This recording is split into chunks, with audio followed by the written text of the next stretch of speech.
Well, Pilgrim, here we are back again with The Rent Veil, book by Horatius Bonar. This will be chapter 7, The Messiah Within the Veil.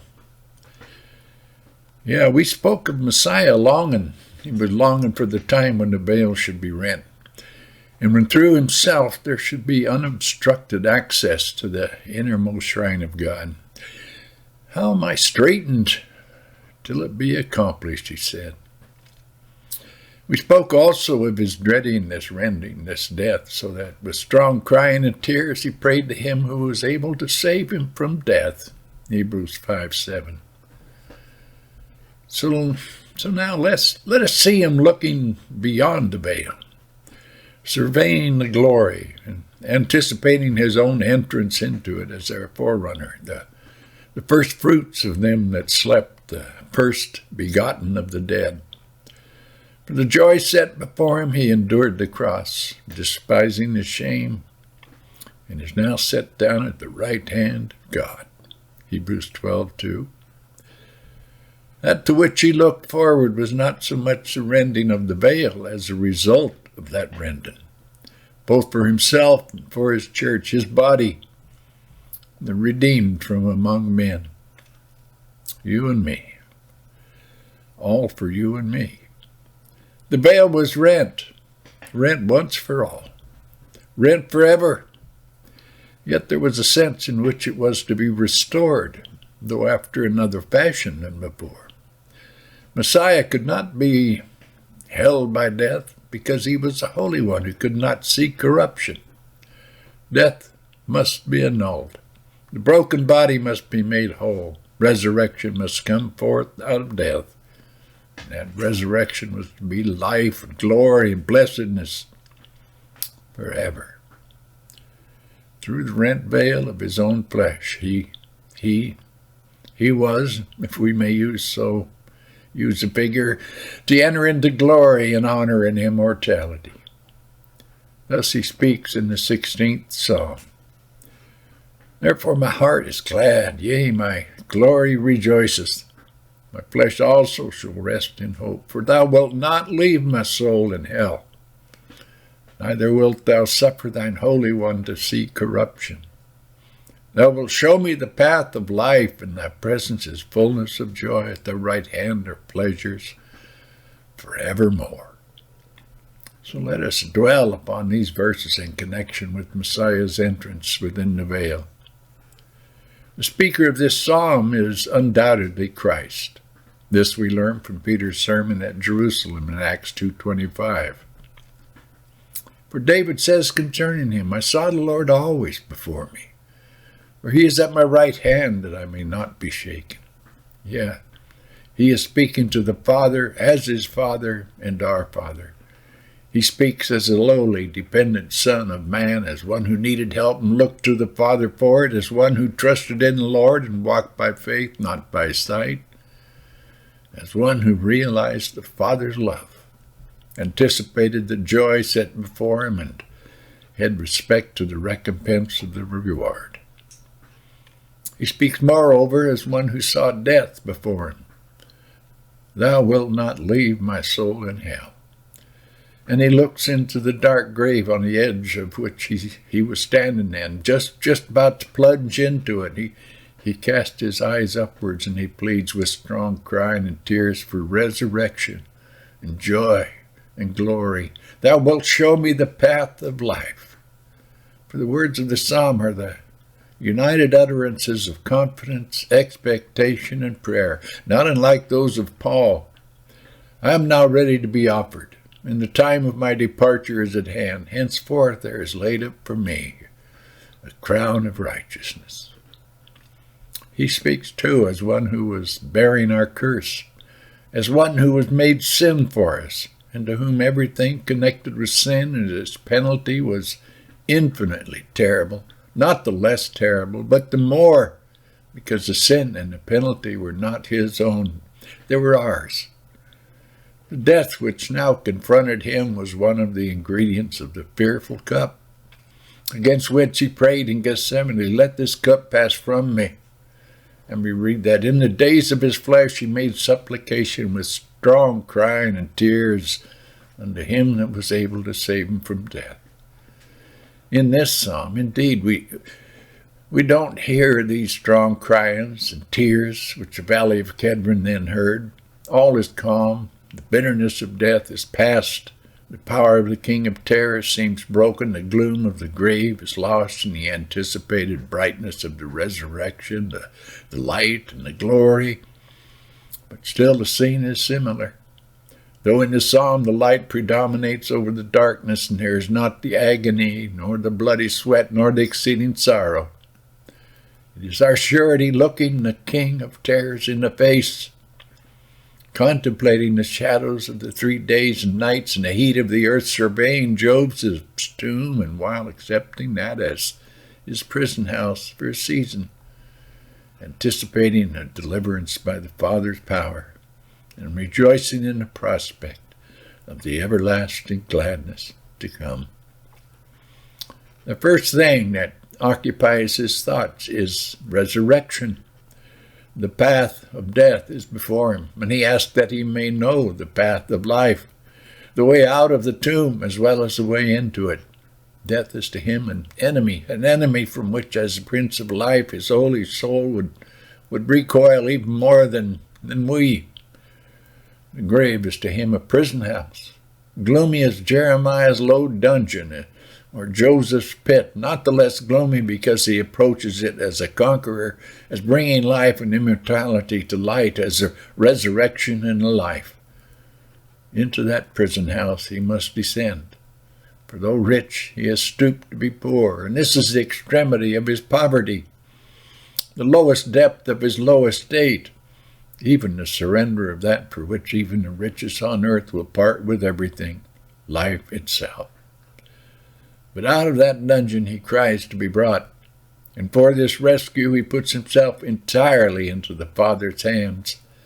Thou wilt show me the path of life. Very blessed and glorious did his resurrection seem in the eyes of the Prince of Life, of him who is the resurrection and the life. Infinitely hateful did death and the grave appear to him who was the conqueror of death, the spoiler of the grave. He had undertaken to die, for as the second Adam he came to undergo the penalty of the first. Dust thou art done, to dust thou shalt return. Yet not the less bitter was the cup, not the less gloomy was the valley of the shadow of death, not the less welcome was the thought of resurrection. The next thing which fills his thought is the presence of God, that glorious presence which he had left when he came down from heaven. His thoughts are of the Father's face, the Father's house, the Father's presence. Earth to him it was so different from heaven. He had not yet come to the why hast thou forsaken me, but he felt the difference between this earth and the heaven he had left. There was no such presence here. All was sin, evil, hatred, darkness, the presence of evil men and mocking devils, not the presence of God. God seemed far away. This world seemed empty. It seemed dreary. He called to mind the home and the love and the holiness he'd left, and he longed for return to these. Thy presence. What a meaning in these words coming from the lips of the Holy Son of God, in his desolation and friendlessness in exile here on this earth. Thy presence, how full of recollection would they be to him as he uttered them, and how intensely would that recollection stimulate the anticipation and the hope. Of the same Messiah, the speaker in the psalm, we read afterwards, in the beginning was the Word, and the Word was with God, and the Word was God. Same was in the beginning with God, John 1:1. And elsewhere he speaks up thus of himself, Jehovah possessed me in the beginning of his way, before his works of old. I was set up from everlasting, from the beginning, or ever the earth was. I was by him as one brought up with him. I was daily his delight, rejoicing always before him. Proverbs 8:22 and 30. And again, he in the days of his flesh thus prayed, O Father, glorify thou me with thine own self, with the glory which I had with thee before the world was. John 17:5. Thus we see that the presence or face of God had been his special and eternal portion. His past eternity was associated entirely with this glorious presence. No wonder then that in the day of his deepest weakness, when the last enemy confronted him with his hideous presence, he should recall the Father's presence, anticipating the day of restoration to that presence and repossession of the glory which he had before the world was. Thy presence, said the only begotten of the Father, looking up into the Father's face. He speaks as the sin-bearer, on whom the chastisement of our sins was laid, and between whom and heaven these sins had drawn a veil. He speaks as an exile, far from home, weary, troubled, exceedingly sorrowful, even unto death. He speaks as a son, feeling the bitterness of separation from his Father's presence and of distance from his Father's house. He speaks as one longing for home and kindred, and the unimpeded outflowing of paternal love. Thy presence, says the man of sorrows looking round on an evil world. Oh, that I were there. Thy presence, says the forsaken Son of Man, for lover and friend hast thou put far from me, and mine acquaintance into darkness. Oh, that I were there. Thy presence, not this waste, howling wilderness, this region of pain, disease, sin and death and tombs. Thy presence, not these temptations, these devils, these enemies, these false friends, not this blasphemy, this reproach, this scorn, this betrayal, this denial, this buffeting, this scourging, this spitting, this mockery. Thy presence, oh, that I were there. Nevertheless, not my will, but thine be done. He said that. Only through death can he reach life, for he is burdened with our sin and our death, and death is to him the path of life. He must go through the veil to enter into the presence of God. Only through the grave, the stronghold of death, and of him who has the power of death, can he ascend into the presence of God. And therefore, when about to enter the dark valley, he commits himself to the Father's guidance, to the keeping of him who said, Behold my servant whom I uphold, the keeping of which he himself by the mouth of David had spoken. Yea, though I walk through the valley of the shadow of death, I fear no evil, for thou, you're with me. Thy rod, thy staff, they comfort me. Bethlehem, Egypt, Nazareth, Capernaum, Gethsemane, Golgotha. These were all but stages in his way up to the presence of the Father. And it is when approaching the last of these, with the consciousness of his nearness to that presence, only one more dark passage to wind through, that he gives utterance to this psalm. His psalm in prospect of resurrection and glory. I have set the Lord always before me, because he is at my right hand. I shall not be moved, therefore my heart is glad, and my glory rejoice. My flesh also shall rest in hope, for thou wilt not leave my soul in hell, neither wilt thou suffer thine Holy One to see corruption. Thou wilt show me the path of life. In thy presence is fullness of joy, at thy right hand there are pleasures forevermore. Connected with this presence, this glory within the veil, he speaks of fullness of joy. On earth, in the day of his banishment here, he found want, not fullness. He was poor and needy, no house, no table, no chamber, no pillow of his own.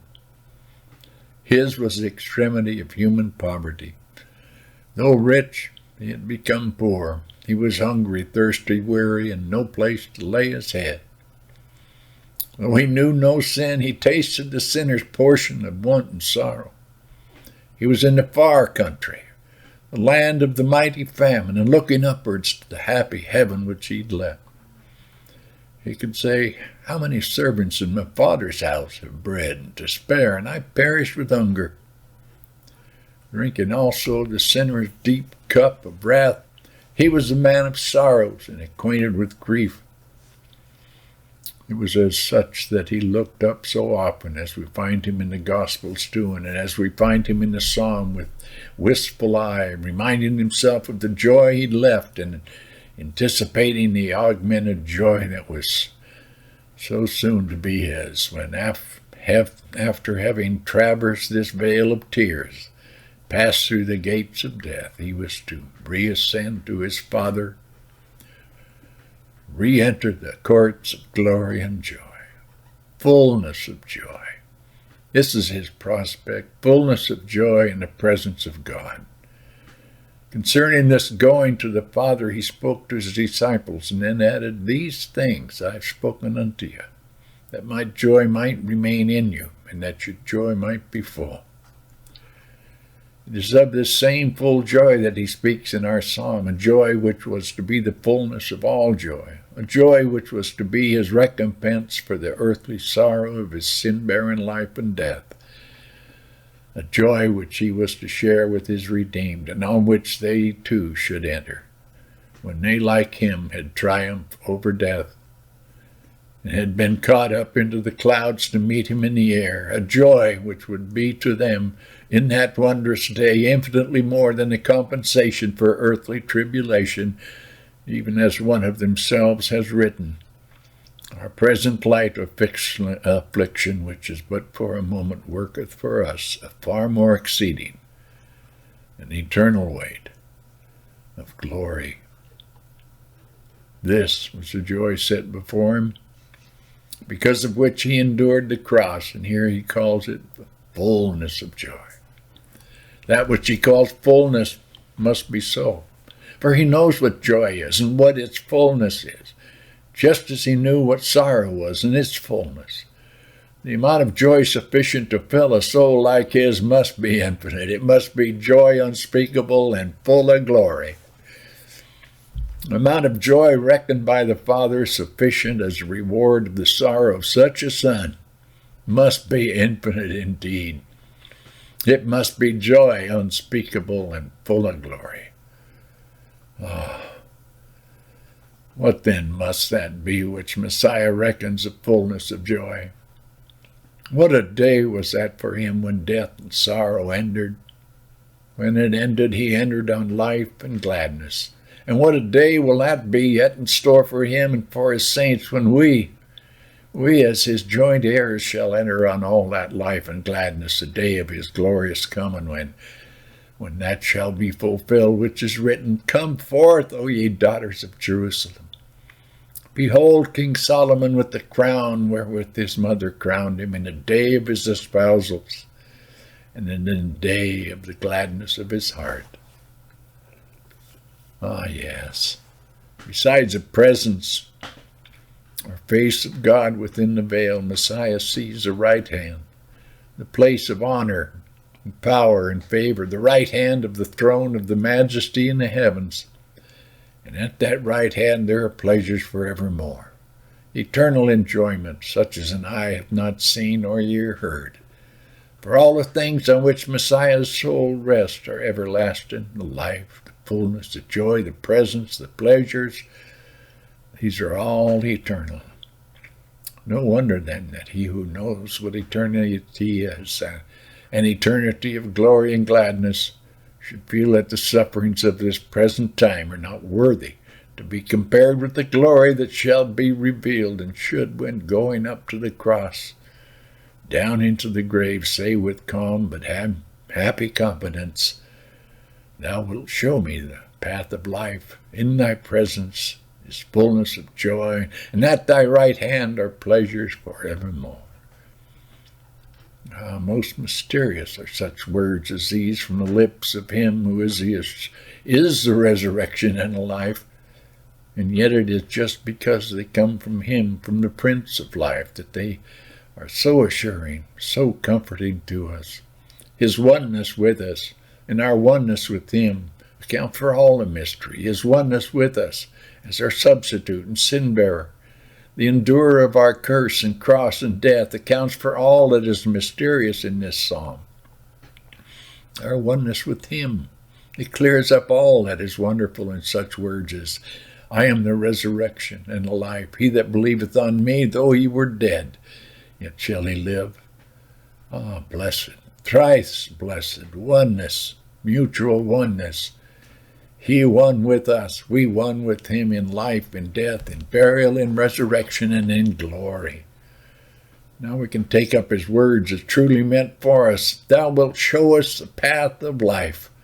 For in believing God's testimony to the Messiahship of Jesus of Nazareth, we have become one with him.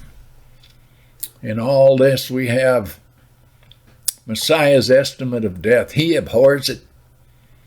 It is his enemy as well as ours. He came to conquer it, to destroy it forever. He conquers it by being conquered by it. He slays it by allowing himself to be slain by it. He crucified it, killed it, buries it forever. Death is swallowed up in victory. Ah, death, he says, I will be thy plague, O grave. I will be thy destruction. Messiah's estimate of resurrection. Well, he longs for it, both on his own account and his people's. It is a consummation of that which he calls life.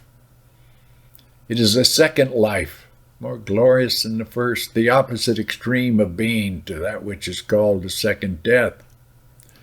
The Son of God came into the world as a Prince of Life. He came not merely that he might die, but that he might live, and that all who identify themselves with him by the acceptance of the divine testimony concerning his life and death and resurrection might not only have life, but might have it more abundantly. Resurrection, that's our hope, even as it was his, the first, the better resurrection. And as we toil onwards in our pilgrimage, burdened with the mortality of this vile body, and seeing death on every side of us, we take up Messiah's words of hope and gladness. Thou wilt show me the path of life. Messiah's estimate of joy.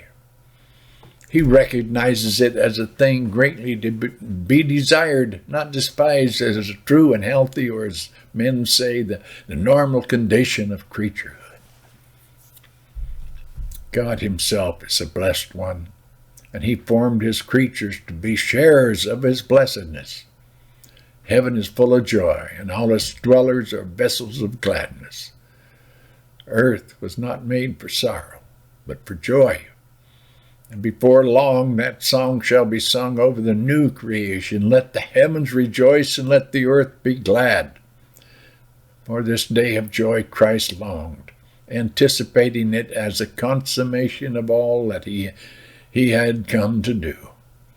As the eternal Word which was with the Father, he knew what joy was. As a man of sorrows, he knew what sorrow was. He was in true condition and circumstances to take the proper estimate of joy.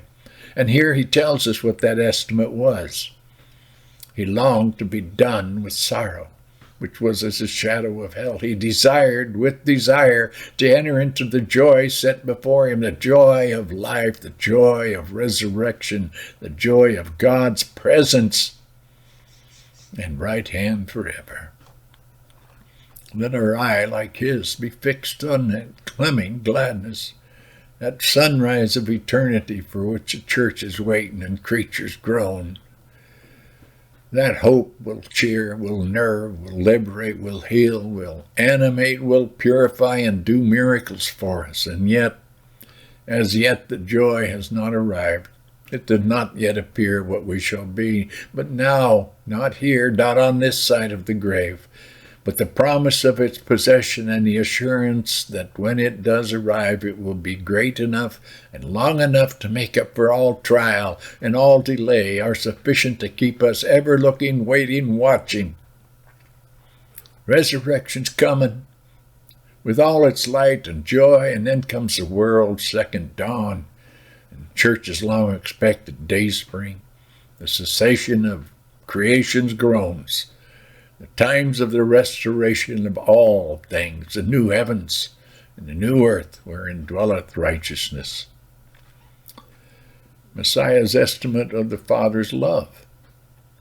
It is this love that is his portion. It is in this love that he abides and rejoices, for it is he who says, "Thy loving kindness is better than life."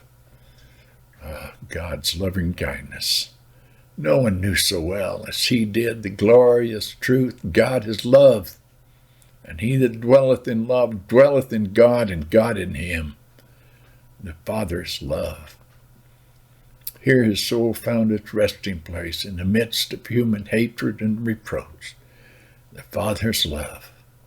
It was with this that he comforted himself, and then with this it was that he comforted his church, saying, "As the Father hath loved me, so have I loved you.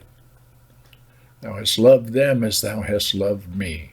Thou lovest me before the foundation of the world, that the love wherewith thou hast loved me may be in them, and I in them."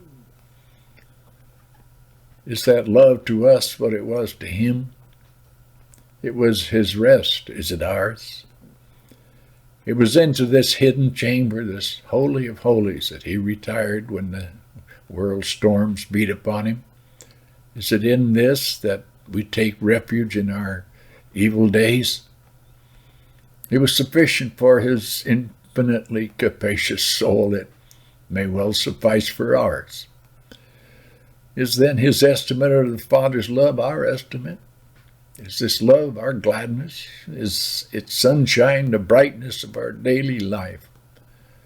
And with simple confidence in it, simple confidence like Messiah's, do we look into and look through the future, however dark, saying, "Thou wilt show me the path of life.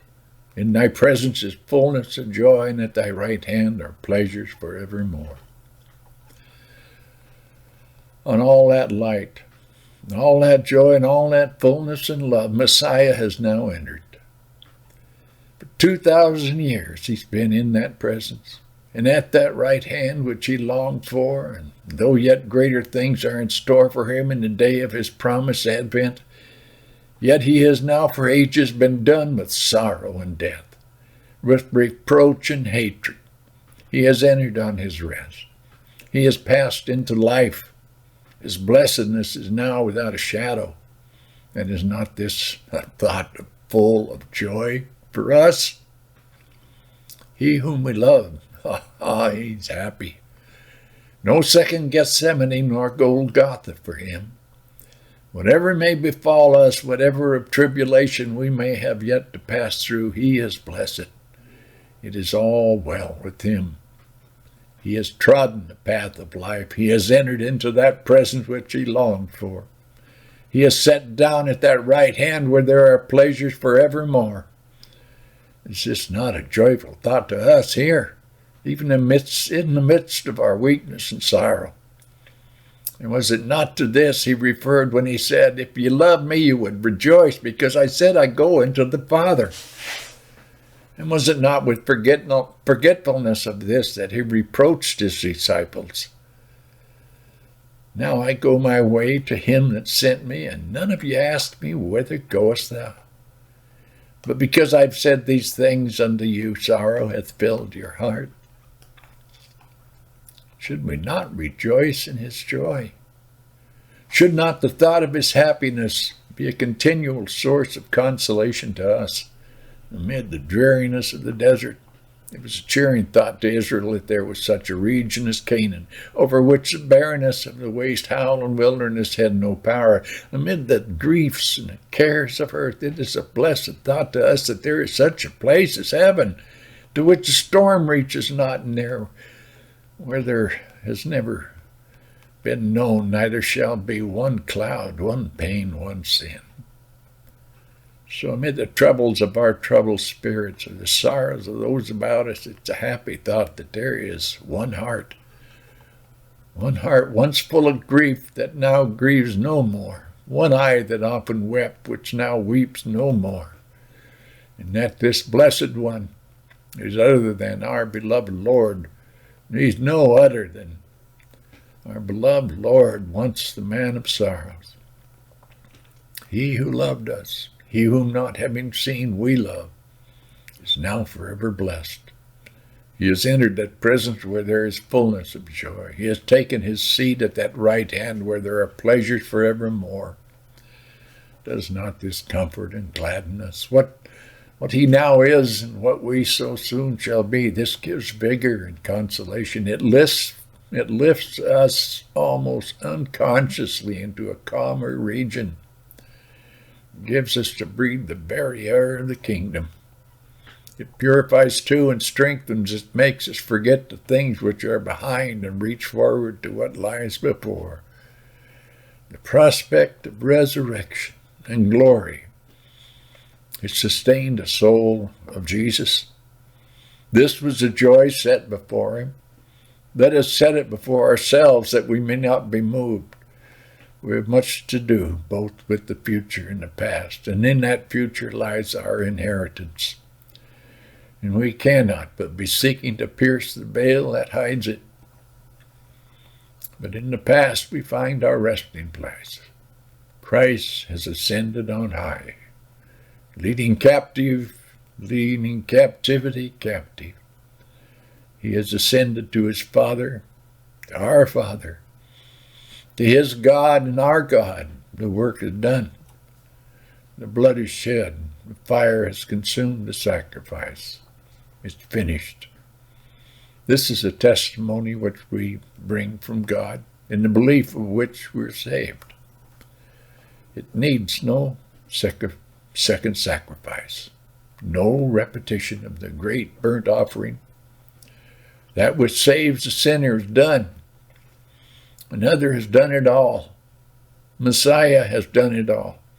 And our gospel is not a command to do, but simply to take what another has done. He who ceases from his own labors and enters on those labors of another has taken possession of all to which these labors entitled him. Whoso performed them, even the Messiah of Israel, the Son of God, the Savior of the world, our Lord Jesus Christ, he's done it all. We don't gotta work for it. It's done. God's grace, God's gift. For God so loved the world that he gave his only begotten Son.